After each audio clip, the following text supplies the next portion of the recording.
Amigas y amigos de Brújula Internacional, siempre está el recorrido por los escenarios internacionales con el choque de las imágenes y la fuerza de las palabras. Este fin de semana vimos los esfuerzos que están haciendo los miembros de la comunidad internacional para llegar entre el grupo Hamás de Palestina e Israel.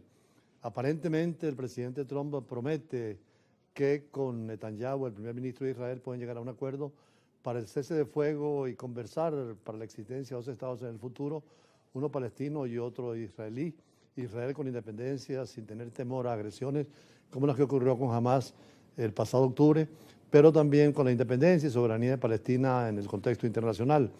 La mayoría de los países, 140, han estado de acuerdo con una solución negociada, condenando siempre. Esto ayuda a la paz y la seguridad en una región donde está el 40% del petróleo mundial y donde los recursos energéticos son fundamentales y crean una dificultad siempre que hay cualquier conflicto en ese Medio Oriente complejo y dinámico, que muchas veces está lejos de nosotros, pero que influye e incide en la economía mundial. En el aspecto de la Europa hay mucha alegría, sobre todo en la Europa continental de los 27 estados de la Unión Europea, porque el partido pro-europeo, favorable a la integración europea de la presidencia Maya Sandu, ganó las elecciones legislativas en Moldavia, unos comicios marcados por acusaciones de injerencia rusa en ese país fronterizo con Ucrania. Se enfrentaron un partido nacionalista amigo de Rusia, que inclusive piensa que un día podrían tener mayores relaciones e incluso intercambio permanente, y quienes miran más a Europa y quieren un desarrollo no a la rusa, sino más al occidente,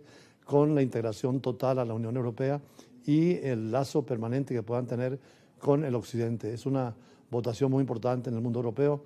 París, Londres, Roma, Madrid, todos han celebrado esta votación, 157, un mecanismo de un espacio económico y geopolítico de primera importancia en el mundo, y ahora Moldavia sigue en esa vía. Las fuerzas proeuropeas triunfaron en las elecciones legislativas en Moldavia. El partido Acción y Solidaridad, en el poder desde 2021, superó el domingo el 50% de los votos, derrotando a la formación prorrusa Bloque Patriótico, que obtuvo algo más del 24% en unos comicios marcados por las acusaciones de injerencia de Moscú. Según las proyecciones, el oficialismo podría conservar su mayoría absoluta en el Parlamento con 55 escaños de los 101, frente a los 63 que tenía en la legislatura saliente. Esta es la victoria del pueblo de Moldavia, que ha demostrado que su libertad no tiene precio y que no se puede comprar. Su libertad no puede verse influida por la propaganda y el alarmismo de Rusia.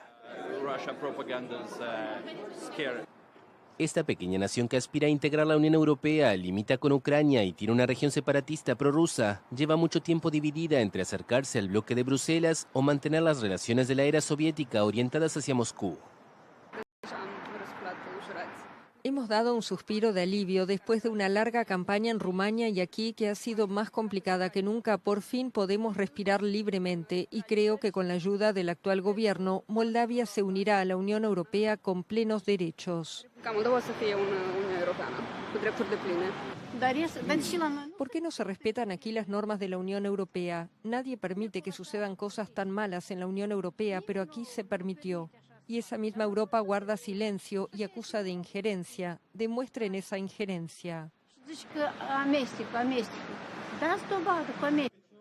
Uno de los dirigentes del bloque patriótico acusó al oficialismo de manipular los resultados y anunció que presentó decenas de denuncias ante la Comisión Electoral durante una manifestación que él mismo convocó frente al Parlamento, en la que participaron unas 200 personas. La votación estuvo marcada por temores de compra de votos y disturbios, así como por lo que la Unión Europea catalogó como una campaña de desinformación sin precedentes proveniente de Rusia. El Kremlin negó estas acusaciones. El de Naciones Unidas sigue siendo el desarme, particularmente la proliferación nuclear. El hecho de que países que no están dentro de la legalidad, sobre todo las 5 potencias que tienen energía nuclear, Rusia, Estados Unidos, Inglaterra, Francia y China, estén tratando otros países de tenerla, entre ellos, según señalan, en contra de las medidas del embargo por razones del peligro que pueda representar convertir el uranio natural en uranio enriquecido y llegar a ser explosiva. De allí que Irán calificó injustificable el restablecimiento de las sanciones de la ONU por su programa nuclear después de las fracasadas negociaciones con las potencias occidentales y llamó a los demás países a no acatar estas medidas que pueden estorbar a su economía y a su desarrollo.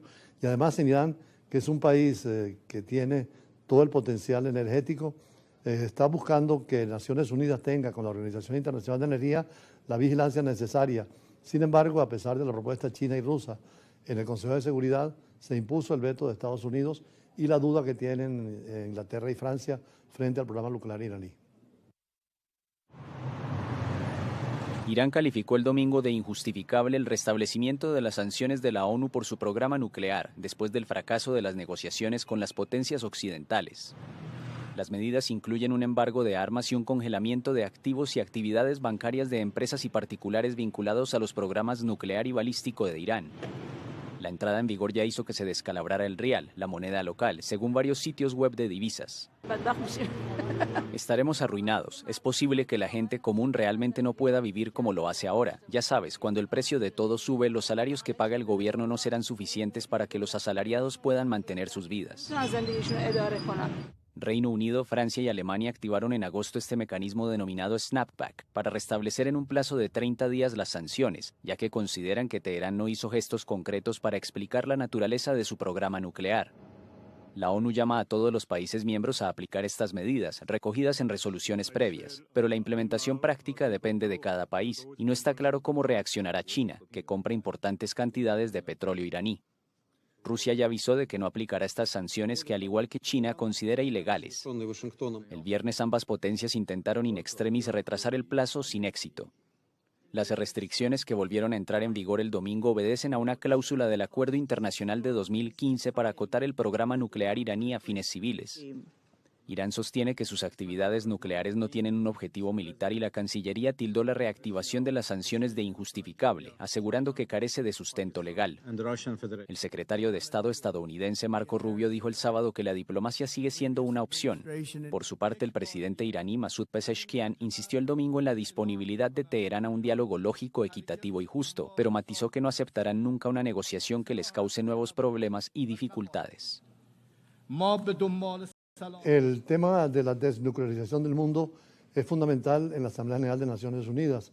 Se ha puesto como ejemplo el caso de América Latina y el Caribe, que después de la crisis de los misiles en Cuba, adoptaron declarar a América Latina y el Caribe una zona desnuclearizada, sin armas nucleares y con la prohibición de las potencias a no incluir sus proyectos nucleares en América Latina y el Caribe, ni a mover sus barcos nucleares. Es decir, respetar la zona desnuclearizada de América Latina. Y en ese sentido es parte de la agenda de la ONU en el tema del armamentismo. Sin embargo, hay otros temas de primera importancia como la ecología y el ambiente, el tema de los refugiados, las migraciones, igualmente los conflictos y fundamentalmente los derechos humanos. De allí que hagamos un análisis en esta parte que nos toca siempre en profundidad de esta asamblea, que ya lleva una semana reuniéndose en Nueva York, donde han estado jefes de Estado, jefes de gobierno y los cancilleres, en el caso venezolano, planteando su problemática y su definición de su política exterior dentro del contexto de la política internacional. Después vendremos con los invitados de siempre en el tema internacional de brújula internacional. Después de una semana de reunirse la Asamblea General de Naciones Unidas al celebrar el 80 aniversario de su fundación, los temas han estado marcados por un intenso debate sobre los conflictos actuales y la necesidad de abordar los desafíos globales con un enfoque renovado en el multilateralismo y en la reforma institucional de las propias Naciones Unidas para hacerla más democrática y participativa.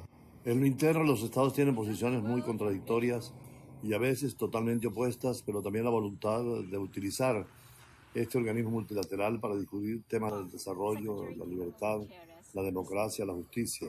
Entre los conflictos y crisis geopolíticas se ha tratado el tema de Gaza y el Estado Palestina, tema central de muchos discursos de los jefes de Estado y jefes de gobierno y también de los ministros de Relaciones Exteriores.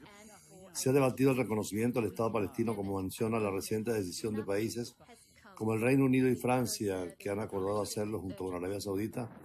También se ha abordado la situación humanitaria y la violencia en la Franja de Gaza, así como la negación de visas al presidente palestino Mahmoud Abbas para asistir a la Asamblea General y dirigirse telemáticamente a esta conferencia importante, donde el centro, como decíamos, sigue siendo el reconocimiento del Estado palestino. De Ucrania sigue siendo el punto fundamental. El conflicto ha sido un foco de críticas y debates sobre las sanciones a Rusia y la necesidad de una resolución pacífica donde intervengan sobre todo los países europeos afectados y particularmente la solución definitiva entre la paz de Ucrania y Rusia.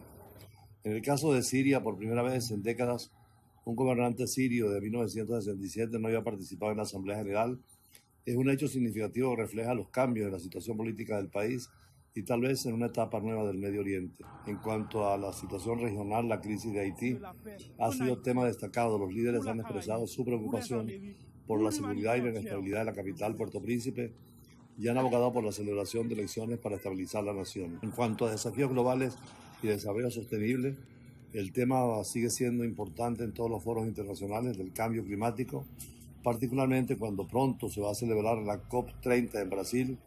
El cambio climático ha sido una prioridad. Se han abordado los efectos del cambio climático en la salud y la economía y se ha hecho un llamado a los países para acelerar la transición energética y eliminar la financiación de los combustibles fósiles hacia energías alternas que menos contaminen el ambiente. El fenómeno de la inteligencia artificial también ha llamado a los líderes mundiales a discutir y debatir sobre la necesidad de establecer una gobernanza global para la inteligencia artificial, discutiendo los riesgos y el potencial de esta tecnología, que puede ser muy útil para la humanidad, pero también muy peligrosa, sobre todo en el empleo de armas de destrucción masiva. Se ha destacado la importancia de la inteligencia artificial para el progreso humano y no se convierta en un factor de desigualdad y de peligro. Los líderes mundiales han pedido la reformulación de las Naciones Unidas. Después de 80 años necesita adaptarse al mundo de hoy. Han expresado en el Consejo de Seguridad debe haber cambios por considerarlo obsoleto y poco representativo de la realidad multipolar del mundo. El propio secretario general, Antonio Guterres, enfatizó la necesidad de reformar las instituciones multilaterales para evitar el desorden y el caos, evitar los conflictos y hacer que el organismo sirva en función de la paz y el desarrollo. El problema del veto de las potencias que hoy tienen el control del Consejo de Seguridad para limitar el uso por parte de estos miembros permanentes a situaciones específicas como las relacionadas con el capítulo 7 de la Carta de la ONU, que es el uso de la fuerza. Esto evita que el veto paralice la acción del Consejo en casos de crímenes de lesa humanidad y genocidio. Y se proponen que cuando se ejerza el veto se celebre un debate en la Asamblea General para que el país que lo usó deba justificar su decisión. Esta medida ya implementada busca generar una mayor rendición de cuentas y una eliminación progresiva que quieren algunos miembros del derecho de veto para que haya mayor democracia en las Naciones Unidas.